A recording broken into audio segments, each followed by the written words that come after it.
Kata Nabi SAW, siapa yang masuk surga, keperawakannya akan seperti Adam, 60 siku ke langit, 27,5 meter tinggi kita di surga nanti. Kata Nabi SAW, Adam AS 60 siku ke langit, dan manusia terus memendek sampai menjelang hari kiamat. Tapi hari kiamat nanti di kebangkitan kita akan dibangkitkan sama dengan tingginya Adam AS. Dan wajah mereka seperti Yusuf AS.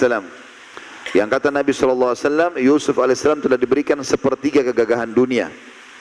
Setiap orang melihatnya merasa sangat tertarik, dan diberikan hati seperti Ayyub, Nabi Ayyub AS, manusia yang tidak pernah berkeluh kesah, semuanya hidupnya bersyukur, baik dalam cobaan apalagi kalau dalam keadaan nikmat. Kemudian juga ada hadis-hadis yang lain yang kata Nabi SAW, sesungguhnya ahli surga akan diberikan istana-istana yang megah, sampai seseorang di antara mereka tidak pindah dari satu sisi istananya karena nikmatnya itu selama 70 tahun, baru dia pindah ke sisi yang lain. Dia akan diberikan dayang-dayang. Kata Nabi SAW, ahli surga yang paling rendah akan diberikan pelayan 10.000 orang. 10.000 orang. Setiap pelayan membawa 2 nampan dari makanan. Maka ahli surga itu akan makan dari nampan pertama sampai nampan terakhir, kenikmatannya sama. Karena ahli surga tidak akan pernah merasakan lapar dan tidak akan pernah merasakan lagi kenyang. Mereka makan bukan karena lapar, mereka berhenti bukan karena kenyang. Kalau kita makan karena lapar, kita targetnya menghabiskan makanan, maka kenikmatan makanan jadi hilang.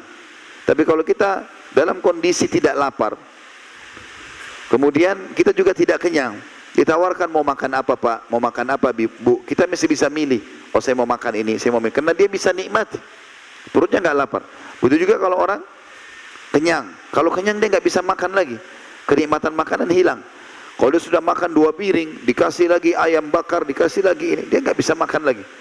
Maka ahli surga, kata Nabi SAW, makan dari nampan pertama sampai nampan terakhir, semuanya kenikmatannya sama, karena tidak ada lagi rasa kenyang. Setiap yang sudah tidak dibuka oleh tubuh keluar dalam bentuk keringat, keringat itu pun lebih wangi dari kasturi. Juga disebutkan dalam hadis yang lain, sesungguhnya ahli surga akan mendapatkan istana-istana yang istana tersebut mengalir di bawahnya sungai. Dalam banyak ayat Al-Quran tentang surga dikatakan tajri min tahtihal anhar, mengalir di bawahnya sungai. Tapi jangan dibayangkan seperti sungai kita ini, karena disebutkan oleh Ibnu Abbas radhiyallahu anhu, sungai-sungai di surga bukan seperti yang kalian bayangkan, tapi air yang mengalir tidak menyentuh tanah dan tidak tertumpah ke sana sini, sehingga dia berada di atas tanah. Dan setiap ahli surga ingin meminum sesuatu atau sedikit darinya, maka dengan sendirinya dia hanya niat ingin minum, akan ada piala atau gelas atau canteng yang akan tersentuh ke air tersebut, lalu datang sendiri kepada dia, kemudian dia minum.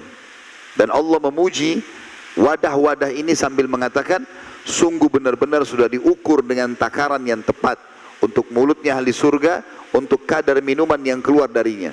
Intinya surga kenikmatan abadi yang sulit untuk digambarkan. Dan salah satu puncak kita bisa mendapatkan surga adalah dengan datangnya Ramadan, dibuka pendaftarannya.